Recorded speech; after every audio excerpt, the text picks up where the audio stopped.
Rise and Shine Pilipinas, Rise and Shine Audrey. Ngayon ay araw na naman ng Biyernes at araw ito ng Quiapo. Kaya silipin na natin ang sitwasyon dito ngayong umaga. Tulad ng inaasahan tuwing araw ng Biyernes, dagsa pa rin ang mga deboto ng Black Nazarene dito sa Quiapo Church. Katunayan, puno ng mga tao ang loob at labas ng simbahan.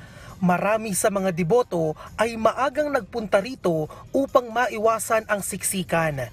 Isa na riyan si Nanay Joylene na mahigit 30 taon ng deboto ng Poong Nazareno. Di po matraffic sa pag-uwi ko. Pagpapasalamat ko kay Black Nazareth sa mga biyayang binibigyan niya sa amin. Si Nanay Fe naman, mahigit 10 taon ng deboto na malaki rin ang pasasalamat sa Poong Nazareno. Marami naman akong hinihiling sa kanya nga.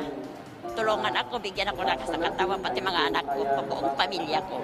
Pag nahiling naman po ako na kahit kunting bagay, nararamdaman ko yun. Mahigpit pa rin na ipinatutupad sa Quiapo Church ang health and safety protocol laban sa COVID-19. Bago pumasok sa loob ng simbahan, ay pinaaalalahanan ng mga deboto na magsuot ng face mask. Samantala, sa mga hindi makakadalo ng personal dito sa simbahan, mapapanood ang misa sa Quiapo Church ng live sa mga social media platform nila.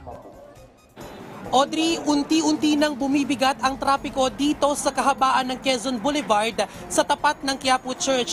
Sa ngayon, Audrey, ay maaliwalas pa naman ang panahong nararanasan dito. At yan muna ang update dito sa Quiapo Church ngayong Biyernes ng umaga.